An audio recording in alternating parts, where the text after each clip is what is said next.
macam mana nak susun kain selisih batik. Saya dah siap dah pola, so kita tunjuk. Dan saya dah potong kain dan kita kena pindahkan tanda yang penting. Saya labelkan terus. Dia ada 5 tanda lipatan. 1, 2, 3, belakang, 4 dan 5. Macam mana boleh jadi 5? Sebab ini adalah tanda lipatan.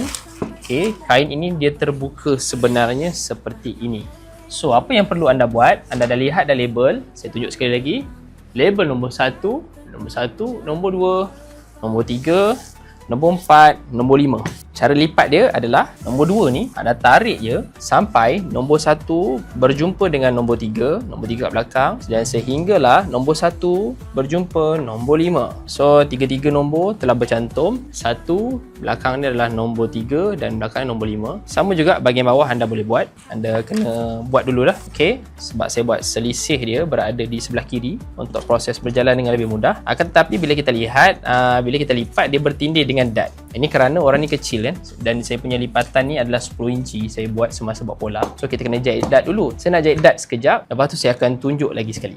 Okey, ini adalah dart yang saya dah siap jahit. Dart saya iron ke arah tengah. Pilihan nak tengah boleh, ke tepi boleh, tapi pastikan bersama. Kalau ada dua ke tengah, macam itulah. Jangan satu ke tengah, satu ke tepi. Yang itu tak seimbang.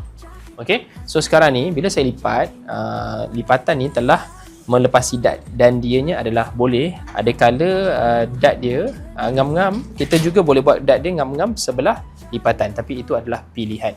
So bila saya susun nampak dia jadi macam ni lah. Okey, bawah pun sama, kena susun benda yang sama. Selepas anda dah susun, okey, kita akan jahit penetap kain ini. Saya turunkan dalam 10 inci daripada garis pinggang ini. Kemudian saya buat garis melintang kerana ini adalah sudut 90 darjah sekarang. Lepas tu saya naikkan dalam tengah inci ataupun 3/4. So sampai mana? Sampai ending lipatan. Ending lipatan tu dia hampir dengan di hujung lah, sampai ke situ. Jadi saya tunjuk pada anda semua. So kita garis dulu. Okey, saya dah jarum bahagian lipatan-lipatan yang saya rasa penting. Okey, kemudian saya akan lipatkan pada garisan 90 darjah ini. Ni kita tangkap sampai sini. Okey, saya dah tangkap dia. Jangan pergi mana-mana. Tunggu di sini. Kemudian kita jahit dart di sini. Zeras. Okey, saya dah siap jahit dart kat sini. Cuba buat zoom. Okay, nampak kan? Tapi apa kesan dia? Kesan dia ada kedut sikit pada bahagian tepi. Tapi jangan risau. Objektif tercapai.